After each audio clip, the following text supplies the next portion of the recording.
Em 5 segundos, mais uma transmissão de conhecimento do Centro Universitário Internacional Uninter.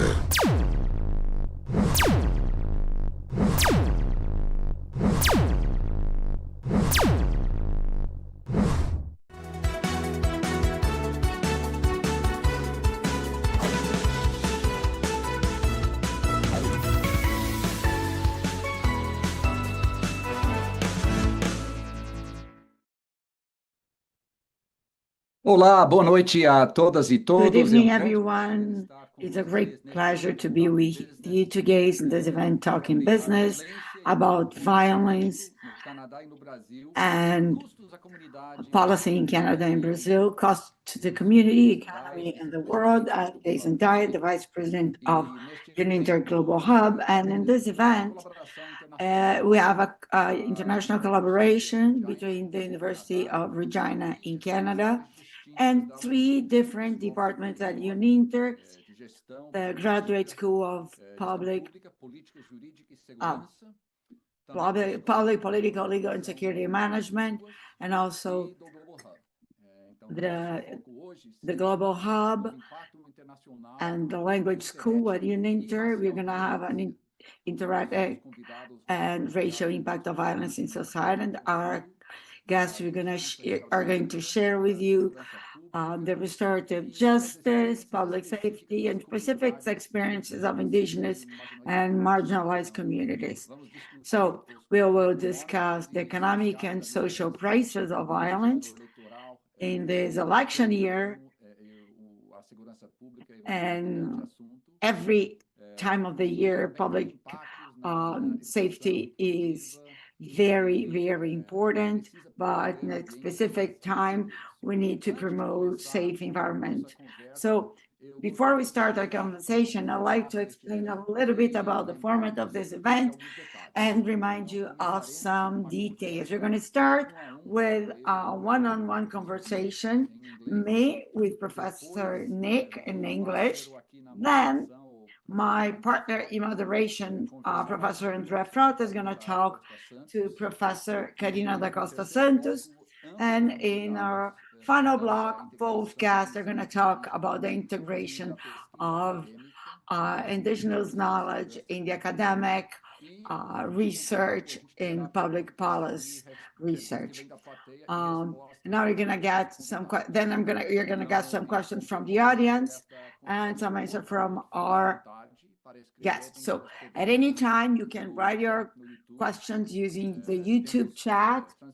We have a transmission. We are broadcasting 2 different channels. The Uninter main channel is going to be in Portuguese, regardless of the language spoken by the guest, and the second channel of our global hub is going to have this transmission in English. So then you can choose comments and you can write your comments on both channels. So now I'm going to switch to English to our conversation with Professor Nick Jones. Real pleasure to have you with us for this discussion of restorative policing and the economy of justice. For our students, right, and I know that you've just spent a number of months here in Brazil, it would be great if you could share a little bit about yourself. You know, you've been a department chair and a head at the University of Regina, a great deal of experience in this area, and more recently are you know, midway through an experience at the PUC as a visiting professor. So again, it's a great pleasure to have you. If you could just share a little bit about your background and the formative experiences that you've had in your career that led to your research and to your focus, that would be great. And I think you're on mute, Nick. There we go. First of all, I want to thank you. You made some connections for me here in Brazil and actually facilitated me coming down and encouraged me to do so. And it has been, as we were talking about before this, really a fantastic experience. So thank you for that. And thank you for inviting me to participate tonight. My background, well, my students kind of get a kick out of it because I dropped out of one university and I got kicked out of another university, and yet I'm still their professor. But really, the crux of that was really finding what I like. When I dropped out and got kicked out, I was in programs I didn't enjoy. So, you know, it was when I sort of got into the criminal justice field, and started to find my passion there, looking at marginalized groups, looking at how they're affected. I ended up doing my doctoral work in Rwanda, looking at post-genocide conflict resolution at the International Criminal Tribunal, as well as in the community courts, and sort of a restorative justice approach to what Winston Churchill called the crime of all crimes. Upon coming back to Canada after that, and then moving into Regina, that's when I kind of got into policing. An administrator decided in their infinite wisdom that I should become the coordinator of the police studies program. And I went, but I don't do policing research. Well, I've now been at the U of R 20 years and I've been doing policing research for almost 18. So working with our local police, been working with the Royal Canadian Mounted Police, and particularly probably about 10 years ago, started looking at Indigenous policing in our province. And that was really an interesting take. When you talk about restorative justice, Howard Zare talks about the idea of a paradigm shift. And my experience in Rwanda really made me question the Western-centric approach to justice, and go, why do we think we have it right? And sort of the recognition of what was going on in Rwanda, and them taking their own traditional approach to conflict resolution really had me asking questions about the Indigenous people in Canada, and what would they like, what would they want, what would be familiar to them, and why are we continuing our colonial, one of the darkest times in our Canadian history, continuing to impose Western Eurocentric Canadian beliefs and practices on our First Nations people. So yeah, I ended up at the University of Regina, teach a whole number of different courses, primarily in policing, restorative justice, international law.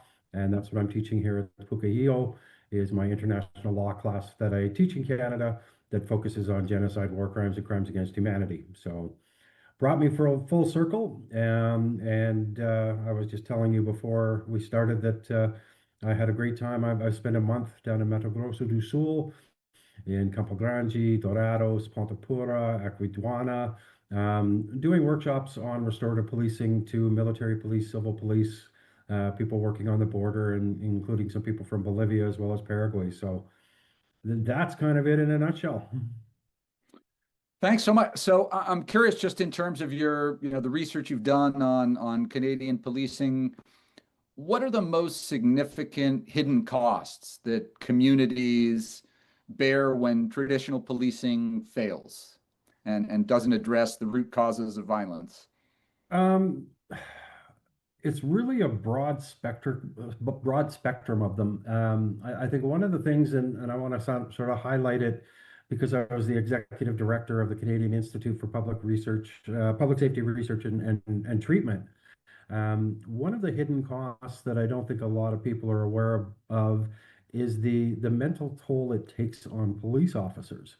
When being faced with violence on a regular basis, when having to address violence, the mental health toll, the cost on them personally as people and officers is immense. And I recall being at a conference in Winnipeg where one of the police management board said, our biggest fear right now is mental health, because we're losing officers. They're on sick leave, they're on all kinds of leave because of the mental health strain, and the majority of that comes from violence. It's not your run-of-the-mill call for a break and enter. It's when people's lives are really impacted in a violent way. Obviously, the community. When I first moved to Regina, there was a headline in one of the Canadian magazines called "Canada's Worst Neighborhood," and that was North Central Regina in my home city. The stigmatization that comes with having a violent name or recognition of violence. It affects property values. It affects public safety perceptions. It affects the relationships between the public and the police. The costs of violence go beyond policing into your healthcare systems. into your social services systems. The economics of it are huge, but I think, for me, the most important toll is just on human beings, on people's mental health, on their well-being, on their feelings of safety, on the satisfaction they have of living in the community that they live in.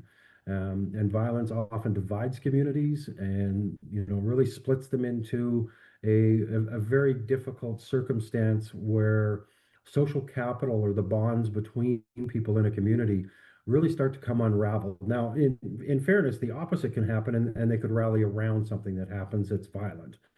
But more often than not, I think it tends to divide people, particularly when family members are involved. One will take one side, one will take the other side, and you just sort of start seeing an unraveling of some of the social cohesion and the fabric that ties communities and families together.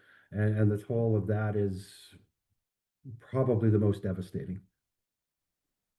So you talked about some of the mental health challenges that come to officers when there are truly violent encounters.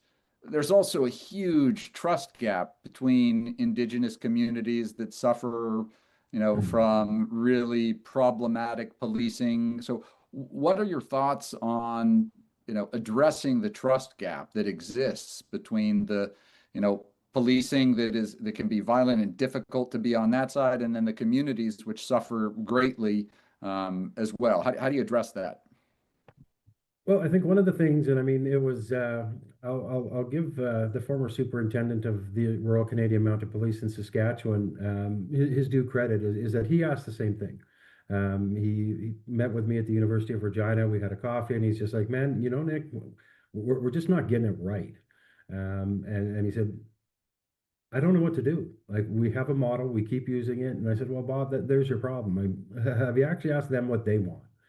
And he's like, nope, but guess what? That's what you're going to do.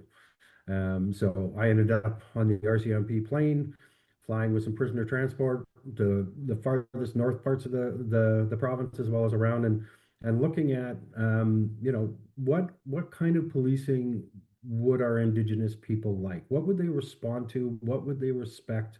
And so we created a model, and it was much more of a holistic model than what we see in traditional policing. You do have to remember in the Canadian context that the tension and lack of trust between the police goes back to colonialism.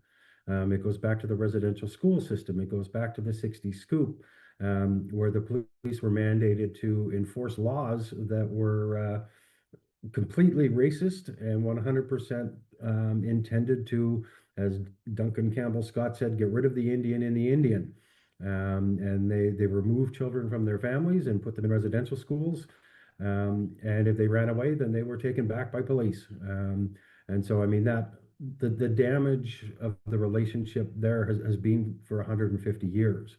The intergenerational trauma that the Indigenous people faced as a result of colonialism continues on today. And so they have high rates of substance abuse, high rates of domestic violence. And I've had students go, well, I know we have an over incarceration rate of Indigenous people, but they're not there without breaking the law. And I said, yeah, I get that, but why are they breaking the law? What are the circumstances that are there? And so that was one of the things we were even talking about in Mato Grosso do Sul, was about the relationship between police and the Indigenous people in that state. And one of the things that we were talking about was the idea of restorative policing. The idea of empowering the communities to resolve their own conflicts and the police to act more as facilitators than the power of the state coming in, so to speak. And so, they've tried a number of different things, both municipally as well as on reserves in Canada. Things like a community safety officer program, where they hire local people to act as liaisons between the police and the community. They've started really trying to engage more with elders, become more culturally aware, hire more First Nations people, and try and, if you go back to Peel's principles, the police are the public and the public are the police. And it's one of the key things in the research with the Indigenous communities across the province was that it is about relationships. It's about building trust. But that trust comes from sitting down and having tea. It doesn't come from showing up when you're called. It's from being a member of the community and showing a genuine concern for the community and its well-being, not just showing up in a car with the lights on when you're called. So those are a few of the things. I'm teaching an entire course on it, so I could give you the 13-week spiel, but I won't. Great. I'm curious, how does the mental well-being of the officers impact the quality of policing? I think it impacts them exactly the same way as it impacts any one of us. If you think about how you interact with somebody when you're in a bad mood, or you think about how you interact with somebody when you're feeling depressed or anxiety or upset, you know, I've always said it, you know, the police have a very, very difficult job. And it's compounded when they're under that kind of stress and they're not doing mentally well themselves. They make mistakes. They make errors in judgment. They're human, just like any of us. If you think about one of your worst days when you've just had it, that's not a good time to make a decision. Well, they're forced into making those decisions. And we also know that the use of force goes up when they're struggling themselves in whatever way it is mentally, whether it's depression, anxiety. You know, with depression, anxiety, the rates of divorce, the rates of substance abuse are also higher amongst police than the average population. So a lot of these things really they create a perfect storm. And you know, that's one of the reasons why the government of Canada created the Canadian Institute for Public Safety Research and Treatment. It's for paramedics, it's for firefighters, it's for people working in prisons. Is we do need to protect their mental health because they're there to protect and serve us. And we need them to be in the best mental health state they can for them to do their job effectively. And as you were suggesting, Jason, when they're not, there is a price to be paid. There's a price to be paid for the officer, but there's also a price to be paid for the people that they're serving, the community, and the individual that they may come across. They're human beings, and they will be impacted by the mental health stuff just the same as you or I. The unfortunate part is they're in a position where if I'm having a really bad day, I can go hide in my basement. If they're having a really bad day, they're still in a car, still out on the street, and still interacting with people. And the vast majority of people that they're going to interact with aren't happy to see them. So it's already starting off in a tenuous state, and then things just tend to escalate.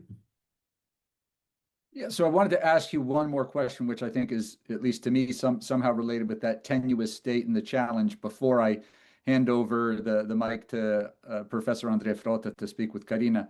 And it has to do with that, you know, legacy of genocide, or the challenging, very challenging history. You know, how does that history of genocide impact the system, and how do you think about trying to get to healing rather than just punishment, given that backdrop? Yeah, as I said just a few minutes ago, it's a recognition that intergenerational trauma is real, that these things aren't done. You know, every now and again you hear, well, you know, they should just get over it. I mean, that was 50 years ago. That was 100 years ago, or I didn't do that. Don't paint me with the brush. I never put anyone in a residential school. And it's like, but folks, you got to remember where they're coming from, and you got to understand the circumstances. We can't lose the humanity and the compassion that's necessary when you think about the long-standing problems that they faced as a result of it. And in fairness, they're ongoing. They're still happening. When you look at self-administered policing in Canada, a police service that is run and managed by a First Nation on their territory. The federal government has not done the best of jobs in actually supporting them, in actually funding them properly. They face, as you know, given what I just said, substance abuse, domestic violence, and and the intergenerational trauma, the calls for service and the violence in those communities is so much higher that you can't use the same metrics for how you're going to police in those communities. Bringing back in traditional ceremony, bringing back in the use of elders, bringing back in more of a restorative approach. I mean, one of the things of the legacy of genocide in residential schools is that the indigenous people are still very, very suspicious of, I know that Jimmy really screwed up and I know it was wrong, but they don't want you to take him from the community because that's what's been happening forever. You took our kids away. You did the 60s scoop where you took indigenous children and you placed them in foster homes with white people. They feel it's just another, you're taking one of our community members. There was a really interesting story out of Hollowater, Manitoba, where a judge had sentenced one of the community members to whatever prison term, and one of the elders approached and said, may I approach, Judge? And he said, yeah. He says, okay, so they got this much time. Yeah. Okay, every member of my community wants to break that up, and we each want to serve a day. And the judge is like, what? Well, we're also responsible. We let him down. We're the ones that put him in a position where he would do this. He is a member of our community. And, you know, just sort of a statement about the connection that can be there and how the criminal justice system and the punitive approach actually separates people from their community. And particularly when you're looking at northern communities in Saskatchewan, because they are very, very far and very remote. Some of them are only fly-in. You take the person out, you are taking them away from their only support system, even if they did something atrocious. Their support system is at home, and they're in a prison 300 kilometers away where nobody can get to. So how do we deal with it? First of all, we don't hide from our past. We've done a very good job of that for 100 years. It's a recognition of what happened, and it's a recognition that things need to be made right. It's an understanding of where they're coming from, and not as an excuse. We don't excuse the behavior, but can we separate the person from the behavior and say, okay, the behavior is not acceptable, but you are. And we want to work with you. We want to support you. And a lot of it with the Indigenous communities is not just a support for that person, but the support for the entire family, and I mean, keeping in mind Indigenous notions of family are much broader than our nuclear family that we talk about in Eurocentric society. So, you know, I think those are some of the things in terms of broader supports and recognition and understanding and compassion. Thank you so much, Professor Nick. We'll have you back in a couple of minutes after André speaks with Karina for a roundtable. Agora, pessoal, my pleasure. I'm looking forward to hearing her. Agora eu vou transicionar para português e antes now I'm going to switch to Portuguese, but before passing the floor to Professor André Frota, I'd like to remind you that you have an excellent opportunity to ask questions. You have Professor Nick, who understands really well the situation of police community and policing in the US. He spent some time in Brazil, so you can have this flavor of a local knowledge to compare with the Canadian context. And we have Professor Karina, who participated and actually made it possible, a past initiative of that Professor Anamar and other professors made happen, that brought together Indigenous communities from Brazil with Indigenous communities from Canada. So both of our colleagues, our guests here, they understand their main context, but they also have knowledge of the other's context. So just to encourage you to ask questions, so we can address and take advantage of this knowledge that we have here. Professor André, you have the floor. Thanks so much for asking me to participate here. I'm part of the public, it's a collaboration with the Global Home and our school, Legal and Public Policy, and I'd like to thank Professor Nick Jones for his speech I think this sort of initiative is very, very important for our institution, for our students. And I think this sort of partnership allow us to learn so much, especially when you have a message of compassion, like at the end of Professor Nick's speech. Now I'm gonna describe a little bit what Karina has done. It's important to talk about her CV, and then I'm gonna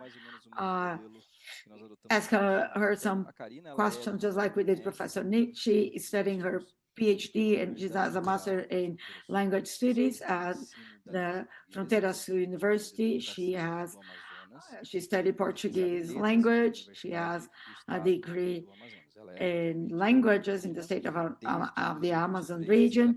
She is from an indigenous community. She teaches education for ethnic or racial issues. She, as part of the diversity group and targeting indigenous people, quilombolas, and the traveling community.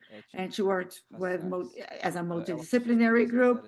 She has experience in teaching language, indigenous ethnography. She do research in Portuguese, and also the study of the Brazilian language spoken by the indigenous people in Brazil. Okay, I think we lost André.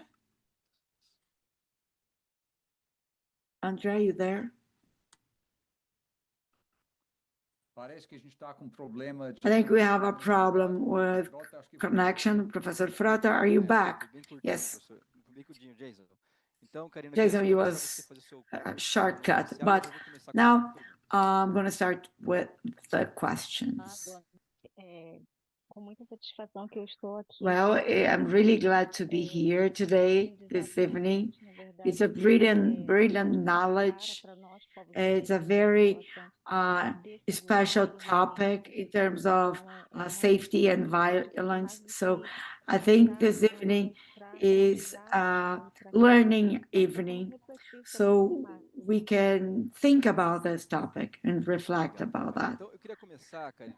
So Karina, I'd like to start by a discussion point that involves the topic of identity and belonging. So, and my question is, as an indigenous academic, how the concept of territory or land influences the sense of safety and violence in your community? Very interesting this question, because to us, indigenous people, our land, our territory is more than a physical space. It has to do with the body, the memory, language, and the concept of land to us, indigenous people, it has a very close connection to the idea of safety, because it has to do with the land integrity and community relationships. When the land is violated by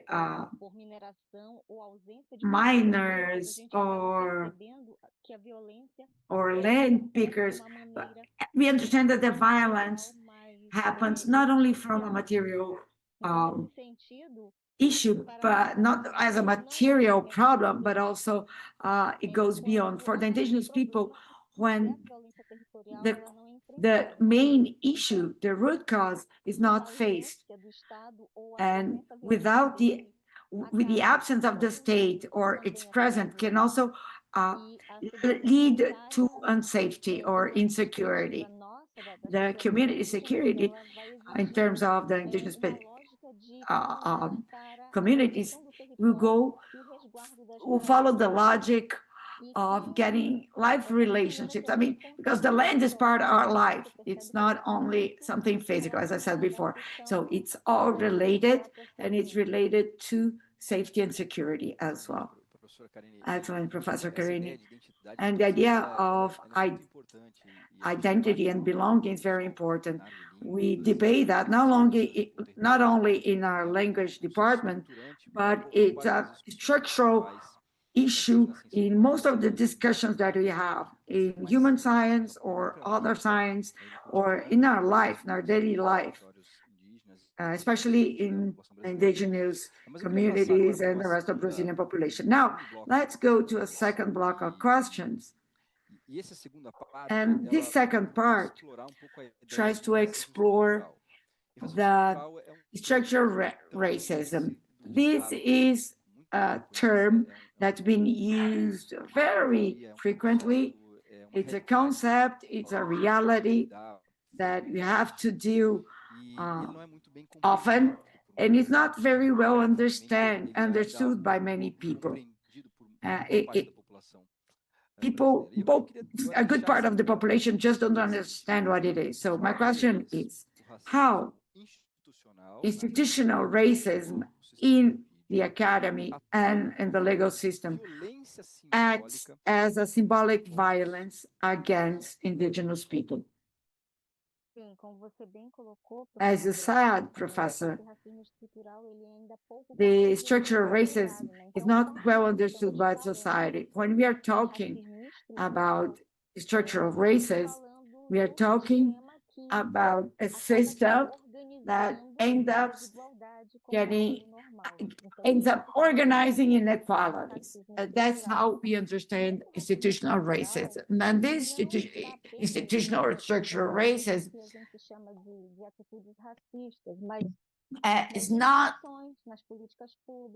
in racist acts, but they are in the institutions or how the state, how the government relates with several different groups.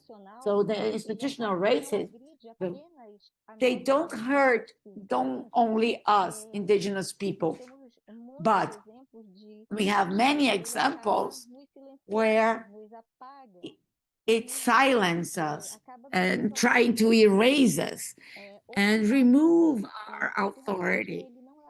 So, and the racism is not abstract, it's materialized in the day-to-day life of indigenous peoples. We have to think about the idea that I bring a knowledge that is not considered knowledge. And deauthorizing the structural racism deauthorizes. I didn't want to share what I'm going to say, but it's very common. When we are in a place where we are talking about our reality with indigenous people, people still have the idea that when I stop asking, the non-indigenous people go to us with someone else, and they ask another white person to see if what I said is correct. And that's deauthorized, disempower us. And that happens in the academy. When us, indigenous people, when we go for research, but they don't see as someone who's producing knowledge. And in the legal system, as you're going to realize with the structure of racism, we have difficulty to access justice. Laws don't consider some specific cultural issues that we have. I came from a specific region in the Amazon region where we have some laws that try to care for the environment. I come from a family where my father used to be a fisher, and when it was time for the fish to procreate, the environmental law says that the predatory fishing is forbidden. But sometimes you realize that some people, during the indigenous people, they have to get and fish because that's where they come from. And then the regulatory agency in Brazil go and arrest this fisherman who is the breadwinner of the family because they don't take into account the cultural aspect and also the language issue. There was a case in the Amazon region that for language issues, there was a woman. She was arrested for robbing something, and she couldn't communicate in Portuguese. She was arrested with a 3-month-old child in a cell, and there was sexual violence against that woman. She spent a long time there until they could get to justice, and she was arrested with no trial, no anything. So these cases, the structural violence ended up by hurting the indigenous communities. And the exclusion is not neutral. It produces a symbolic violence because they define who can talk, who can resist, and who is going to be heard. We have some data here in Brazil. In April 9, we can say that Brazil had advanced with a specific law that institute the National Day to fight violence against indigenous men and girls. So it's something important, but because it's still happening. The thing is, these laws, they don't reach effectively where they should be. They should reach. So that's why when you talk about the invisible costs of violence, structural racism is one of them because they produce damage that are not gonna be showed in statistics, but they are still there. And the symbolical violence is the base that supports all other types of violence.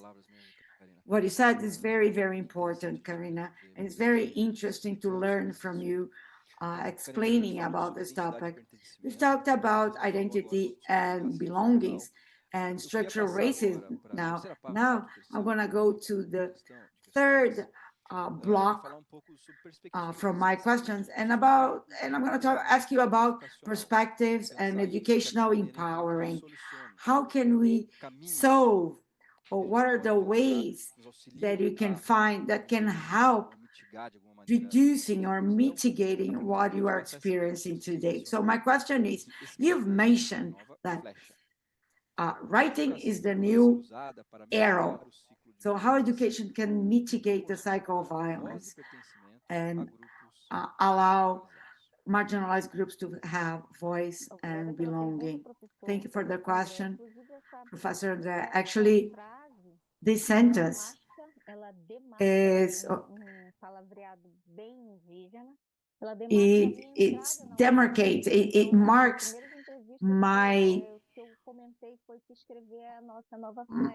the way I got into this topic. When I say that writing is the new arrow, I'm talking about the transformation, and that's a strategy, but not the essence. So my indigenous fight is still for the life, for the land, for the right to exist, but dressed differently.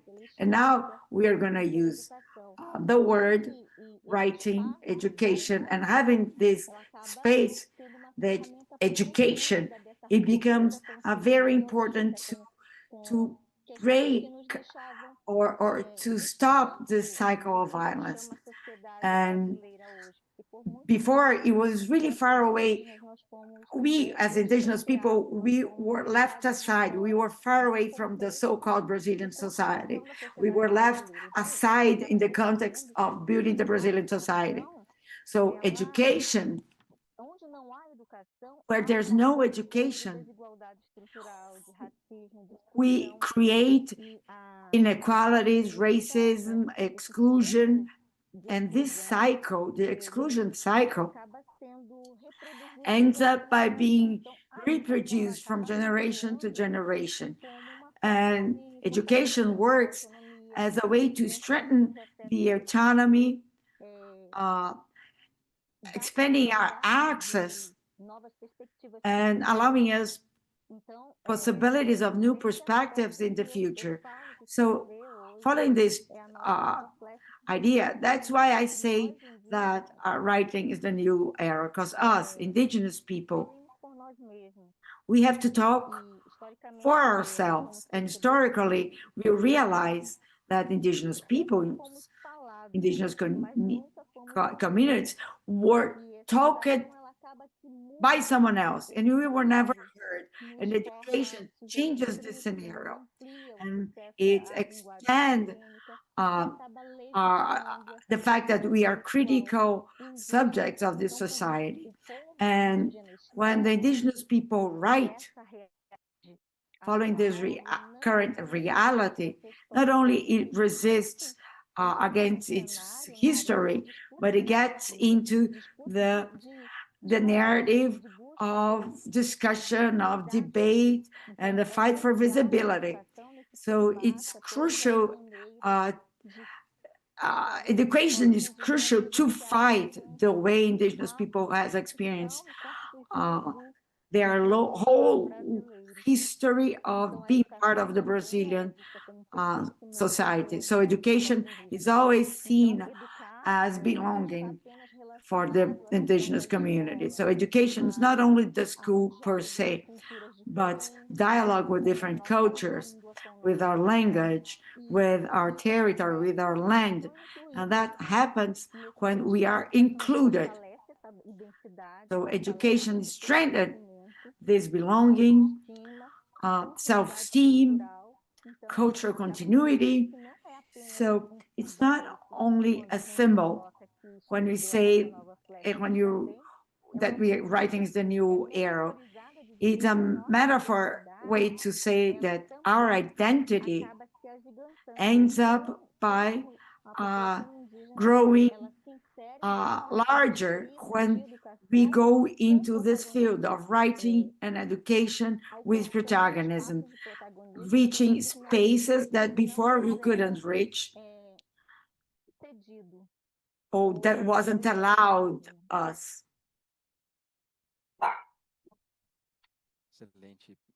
Excellent, Professor Camila. Now I'm going to pass the floor. Actually, not going to pass the floor. I'm going to ask my final question. And my final question has to do with this idea of the global hub, and especially the international relations course that is part of the school linked to, because it's going to explore the perspective of crossing borders, comparing experiences, and that's what we are doing here today. Having moderated discussions with the First Nation University of Canada, what similarities you see from the fight of community fight in Brazil and Canada? Despite, geographically speaking, being that far away, the indigenous people from Brazil and Canada, we share common experiences, very, very common experiences. Things, the idea of narrative, storytelling, the view of indigenous people, but also it's similar in terms of issues like violence, prejudice, and the background is the colonialism, so, and the colonial heritage. And in this meeting that we had with Brazilian indigenous people and Canadian indigenous people, we realized some similarities between our fight, the land issue, prejudice. They used to tell us, those who came here, that when you get into a store in Canada, salespeople will follow them because they have the idea that the indigenous person is going to steal something from the store. Here in Brazil, it happens as well, and that are part of the intergenerational trauma. Some of the young people, I think two young people, part of the group, they said that they suffered violence when they were kids. So the violence is not unique. It doesn't happen only in Brazil or in Canada. And another thing is the untrust to some institutions like the police force and so on, as the indigenous peoples feel that they have to, they were always being surveyed, that they can do something wrong. There's a super vigilance against indigenous people. So this racism is systemic, both in Canada and Brazil. And what is going to connect it is the historical violence issue, the historic marginalization. And we can see that in one country, and in both countries, actually, both in Brazil and Canada, land issues are a common issue among those peoples. Culture, the way they eat, the way they tell, the way us, they and us, we tell stories. And those are some common good things that we share. And those are some of the similarities. We recognize ourselves as similar people. So those are positive things in this context of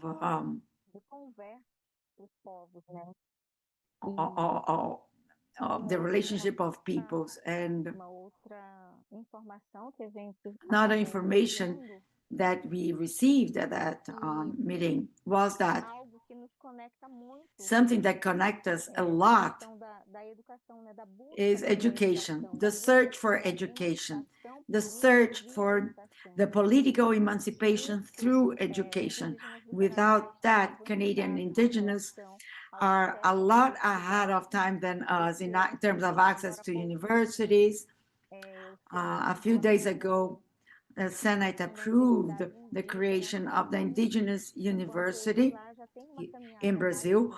When they are in Canada, they've done that a while ago in terms of relationship with the university, with the academy as Indigenous university. And we're just starting out. But those are points that kind of keep us a little bit far away from the other, but we know that we are both searching for visibility, in the search for being heard, being respected in our culture. And talking about this topic that the professor mentioned, violence, there's also, both in Canada and Brazil, fight for land, racism, and we end up realizing that violence against Indigenous people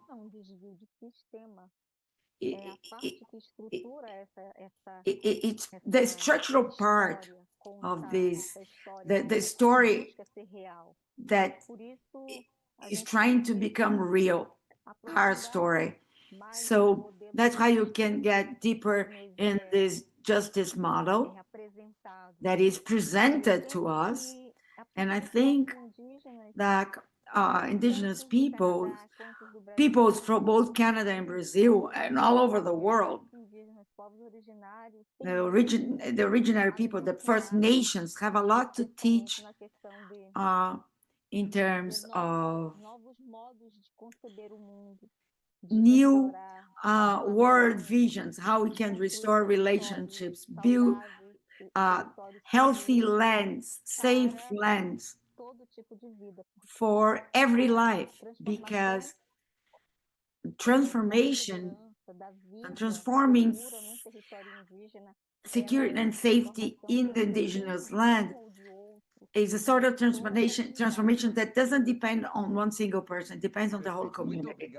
Perfect. Thank you so much, Professor Karina and Professor André, for your questions. We have lots of questions here, so I'd like to thank you, all of you who are listening to us today.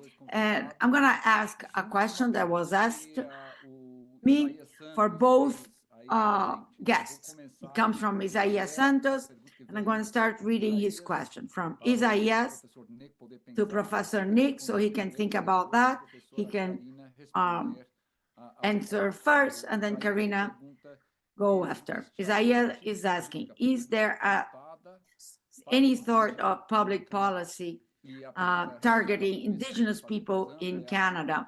And my broader question is, now let's discuss the integration of Indigenous knowledge and academic research in public safety policies, which is difficult. So you get the Indigenous knowledge, how you get the Indigenous knowledge, how we incorporate academic research in terms of violence in public policies.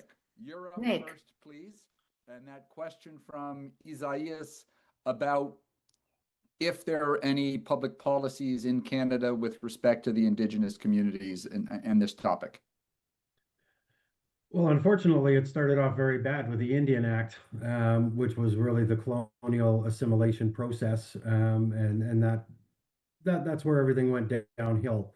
There has certainly been a move toward the incorporation of Indigenous knowledge, as Karina pointed out. And while she was talking, I was just nodding my head and nodding my head and nodding my head, going, "Yep, the same happens for us. We hear it all the time." The respect for Indigenous knowledge, bringing Indigenous research methods into universities. There's been a big push for that. I know that when I started doing the Indigenous research on policing, I met with elders at the University of Regina, and I just want to note that First Nations University is on the same campus as I am. So I'm very, very fortunate to have Indigenous academic colleagues in another building, but certainly on our campus, and they bring so much to our university as a whole. But I met with elders. One of the things I think that we need to recognize from a public policy perspective is that in Canada, it's also very difficult because we tend to create public policies with a very broad brush. And in my province alone, there's 71 First Nations. While they have similarities and certainly share similarities with what Karina was talking about earlier, they're also very unique. And they have, so we have the Plains Cree, the Swampy Cree, the Woodland Cree. While all three are Cree, they have very different cultural traditions as well. So one of the struggles I think in Canada that we face, particularly from the federal government, is the idea of, well, we need to have an Indigenous public policy. But what works in northern Manitoba might not work in lower mainland British Columbia, two of our states. The experience of Indigenous people vary greatly across the country based on geography, based on cultural differences, based on historical differences. And so to come up with such a broad public policy is very problematic. And I think that's where you're starting to see federal policy trickle down into provincial policy and then trickle down even further where there's a recognition that these things need to happen. In the academy itself, it's about providing opportunity. It's about ensuring that Indigenous voices are heard and Indigenous approaches are heard. I really liked how Karina was talking about storytelling and the idea of the transmission of knowledge through stories. When I was the Dean of the Faculty of Graduate Studies, one of my employees came and talked to me and said, we have a problem. Somebody wants to do their master's thesis in the oral tradition of their First Nation. And I said, what's the problem? And he said, well, that's not how we do it. They have to submit a written thesis. I'm like, why? Well, because that's our policy. And I said, well, good thing I'm the dean and I can change that. So, she had a harder master's thesis defense than any graduate student I can think of, because her committee was her community. And they called her out on everything. They challenged everything. It was about their community. It was about this, it was about that. I've sat through I don't know how many thesis defenses, and she got raked over the coals and did so admirably.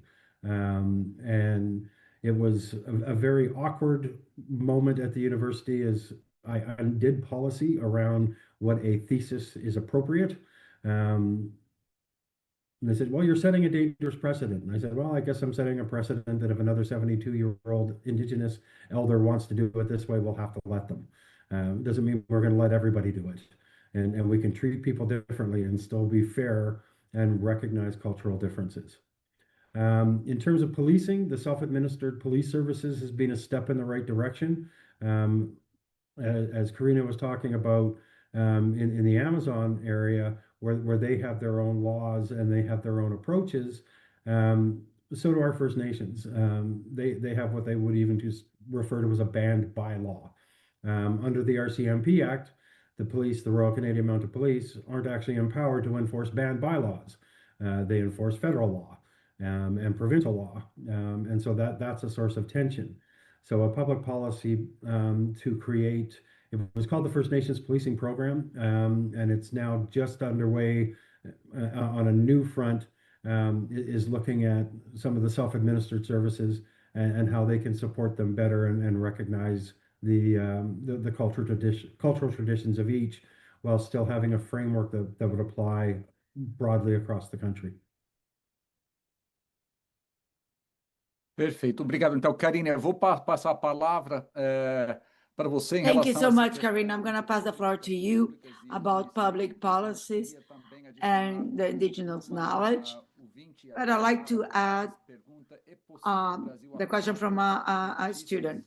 In Brazil, with so many news showing the bad work of the police, how can we improve that? Especially, it happens in Canada as well, in terms of public policies that take into account the indigenous community points of view. In terms of public policies, it's interesting because if you think that only that from 1998, the indigenous people had the right to be a Brazilian citizen. That's really interesting because there's a whole historic context behind it, with the colonialism and how they conquered this land, quote unquote, that was already inhabited by these people. They only considered legal citizens of this land in 88. So these public policies for the indigenous people always arrive way too late. We are the last to know. But there's an interesting progress that we can add here. It's about education. Today, we have the ethnical educational schools, when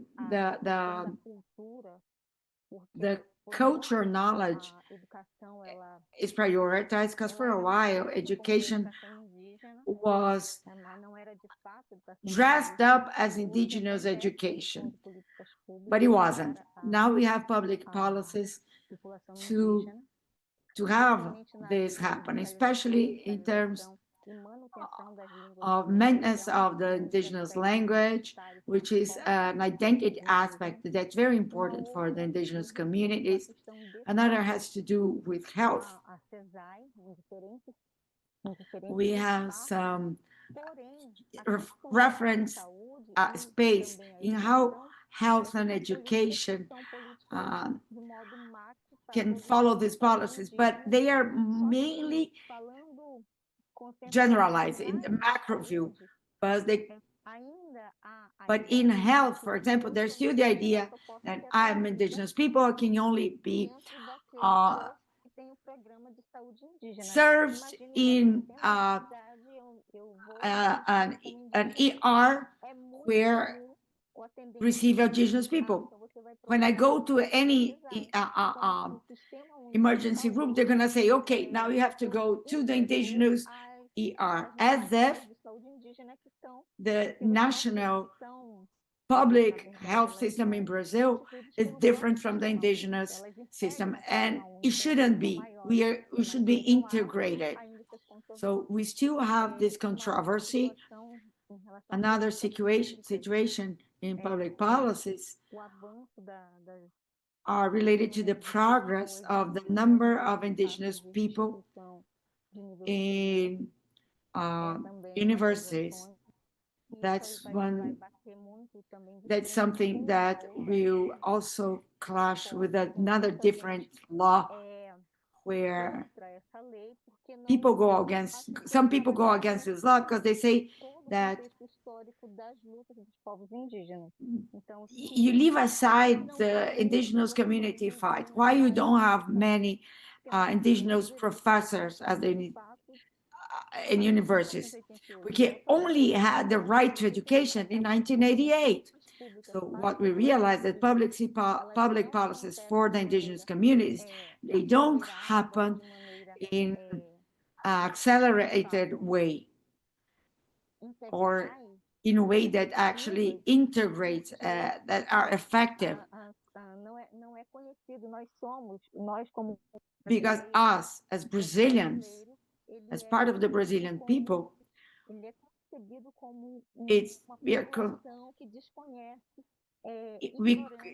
they conceive us different from the rest of the population. They are ignorant to the indigenous population. And that's why public policies happen that way. And that's it. So thank you so much, because you have excellent questions.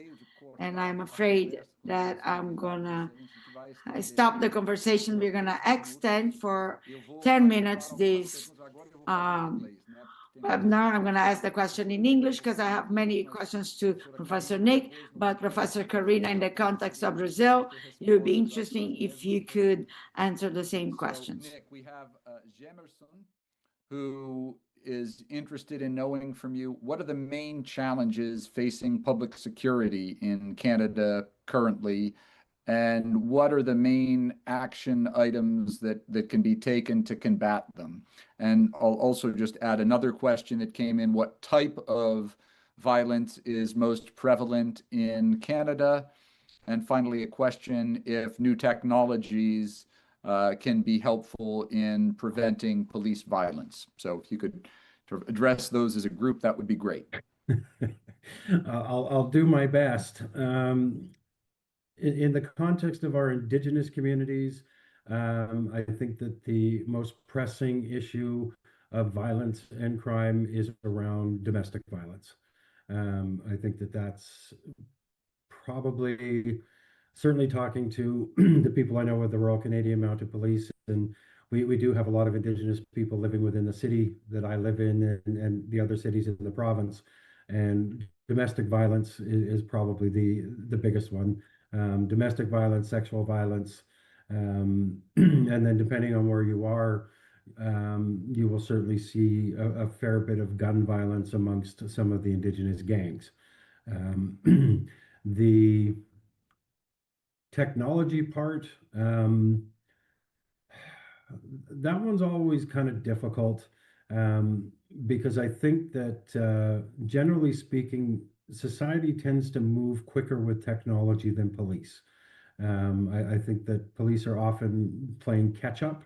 So for example, the idea of the body-worn camera, and we've all got cell phones. We all videotape everything, but we don't think about some of the other things that police think about in terms of what would be the policy around the storage of that data, how much data, where are we going to get the servers from. I think technology can certainly be a benefit.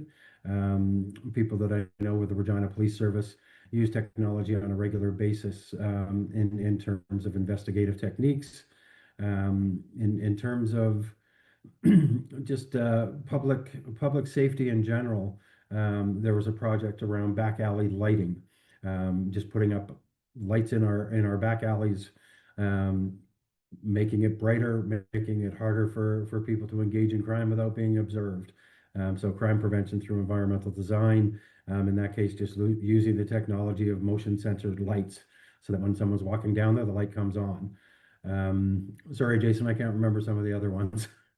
No, that's fine. I appreciate you addressing those. Queria também dar a chance para a professora Karina Now I'm endereçar. gonna ask Karina to address some of these issues that are connected to her experience. Então, deixa eu fazer uma outra pergunta então para. Okay, let me ask another question to you, Karina. And it comes from the audience. What are the main differences in terms of races comparing Brazil and Canada? And from your point of view, what's the level of education of police officers in Brazil and Canada? I believe that in Brazil, we still have the relationship where the police, and that's a historical construction. Militaries, people in the army, military people, they have a background in Brazil as seeing someone that is superior to the rest of the population. They are above us. That idea of superiority in the communities, it marks a structural space here. So the police officers in Brazil, they are there not for safety, but they are there to, in Brazil, the policy come right after the abolition of slavery in Brazil. We were one of the last countries to do so. So that's how it started. And having this level of superiority, of the sense of superiority, it passed from generation to generation. So many people today, they are afraid of going to the police station because this idea is already part of the society mentality. They think that if they go there, they're not going to be treated well. So police doesn't have to us the idea of safety, but the idea of punishment only. So this outlook should be reviewed in terms of policy and the ideology of policy, because once you don't, if you don't have this holistic view, this idea will remain in the imaginary of the Brazilian people as a whole. In Canada, I think they already have this idea of changing the lenses, changing the outlook, so it doesn't happen the way I said. So thank you so much, Karina. For you comparing the reality in Canada with Brazil. One of them asks about the level of instruction and preparation of the respective police forces. So how is that different between Brazil and Canada in your experience? Obviously, you've been in Rio, you've been in different locations, Mato Grosso do Sul, so I'm sure there's variability by city in Canada as well, but curious about that. And what's the primary difference being a police officer in the context of Brazil and Canada in your experience and observation recently? So the Royal Canadian Mounted Police, their training academy is called the RCMP Depot, and it's actually also in my city. They typically get a full 6 months of training at the academy, and then they would have another 6 months of field training under a supervisor before they're considered a fully sworn officer.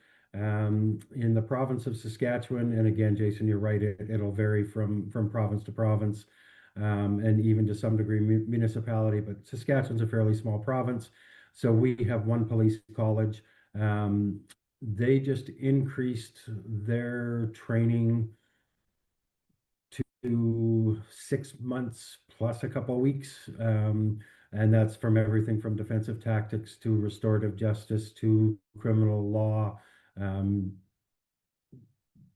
criminal policy, driving, just about everything. And then they also have 6 months of field training prior to them being considered a sworn officer. I'm not familiar enough with the police training in Brazil. I want to just step back just a little bit about the experience in Mato Grosso do Sul with the 6 workshops that we were putting on restorative policing. And it was a very interesting experience for me as well, because Indigenous leaders from different communities were also invited to take part in it. One of the things that was, I think Karina talked about the idea of dialogue, and certainly restorative justice as a dialogical form. They were introduced in the 5 two-day trainings. In the afternoon, we actually constructed peace circles. And so officers and Indigenous leaders actually sat together in the circles and they had conversations. And I think that's where it begins, is open, honest dialogue and conversation without blaming, without naming names and blaming people, and getting to know each other as people. And that was the one thing that I saw at the end of the 5-day training in Campo Grande. Was a police officer looked across the aisle and said to one of the Indigenous people, I work in your community. What are we doing wrong? Like, how can we do better? And it's about developing those relationships. Karina talked about the idea of superiority and inferiority. And it's not until we see each other on those equal footings that the relationships are going to happen. And that was the same thing in my research in Indigenous policing in our province. It's about relationships, but they have to start from respect. Respect for culture, respect for language, and respect for each other as human beings. Thank you, Nick. Eu vou fazer uma última pergunta, tanto para a I'm going to professora ask the Karina, final question for Professor Karina and Professor Nick, just to close our webinar. First question comes from Patricia, from the audience. What is the greatest violence that Indigenous people suffer in Brazil? Karina, maybe you can answer this question. And to close, same question to you two. You both have experience, you knowing First Nations in Canada, and Nick knowing policy in Brazil. Of course, it's both cases spared for a few months, but I want to ask you to comment on your observations. What something that you didn't expect to be equal, and something that it's very, very different. Oh, we are very similar here. Oh, we are very different here.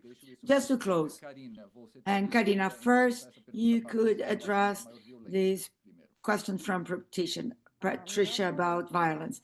The greatest violence that happened against Indigenous peoples are in terms of land, removing the land from Indigenous peoples. So removing this land from us is like removing part of our being. As I said in the beginning, the land is not only a piece of geographic land, it's part of the concept of an Indigenous person. So when we talk about our land, about our life space, where life happens, it's actually that. I had an experience with a student who used to say that they had moved from where they were because the government has given them a space where there was school, health, emergency room, but there was no water. So they didn't have energy.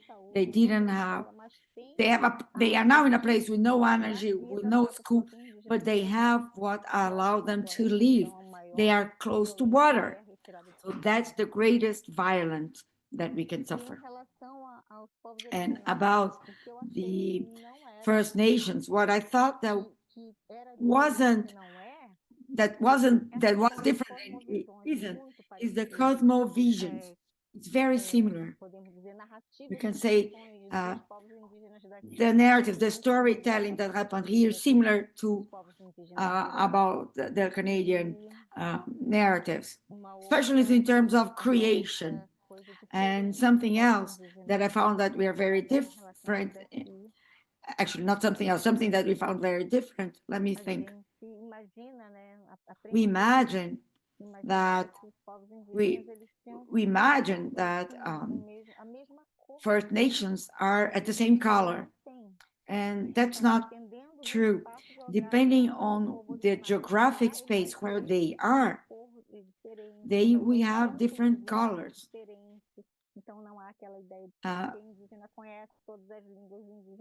We don't know all indigenous languages. No, that's the difference. Thank you, Karina. I'd love to have your final thoughts and something that was similar and then something that you didn't expect to be different.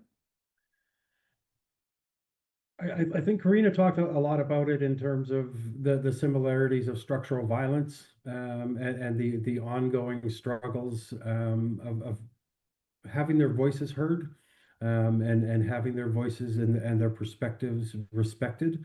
And that is going to take an entire paradigm shift. I'm really not sure about the differences.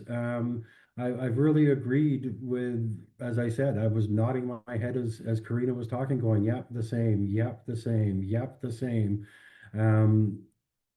I think, and I could be wrong, but I think geographically in Canada, one thing that might be a little bit different is, well, we have winter. So when we have winter, the living conditions are really that much more harsh, and particularly for our First Nations that are further north. The idea of fishing becomes much more problematic when everything's frozen. The living conditions in the sub-zero temperatures are atrocious, and yet we still, it boggles my mind that in the country that I live in, we share similar concerns that Karina was just talking about. Indigenous communities without clean drinking water, Indigenous communities further north that don't have proper heating when we're hitting. I know your Brazilian students are going to shudder when I say minus 30 degrees Celsius. But, it's, I think that might be one of the differences. I mean, everywhere that I have been in Brazil, when you talk about homelessness and the problem of Indigenous homelessness in Canada, in most parts of the country, if it's in the winter, you're in trouble. It is just not even safe. And trying to manage that problem as well is very problematic. Not that I don't see homeless people here in Rio, I have, but they're not freezing. They'll certainly be hungry. Bought a few of them lunch while I've been here, but I think those conditions are a little bit different. That's about all I can come up with. Thank you so much, Nick. Então, eu tive a chance, graças à professora Karina, a visitar diversos povos originários. I had the opportunity, thanks to Professor Karina, to visit many native First Nations in Brazil and the University in Canada, the First Nation University in Canada, more than 80 different native First Nations altogether. So I agree with all of you, and I understand that the problems are similar. And despite not having the same language, everyone participating in this meeting, they understand that these peoples were very close to one another, even with different temperatures, thousands and thousands of kilometers apart. But the identity, the life, the values and the challenges are very, very similar. So thank you so much, Professor Karina, Professor Nick, and I think that I'm really happy that this collaboration, and it has a lot to do with the students. Professor Nick came to Brazil, basically or partially because of a student, thanks to Professor Karina. So we have to invest thinking on the long term. So it's a great pleasure to be here. I'd like to thank you so much, Professor Frota, for your partnership, the law school, and also the educational school, the language unit. It's a great internal connection that we have. Thank you so much to you all. Have a good evening, and thank you for the great questions.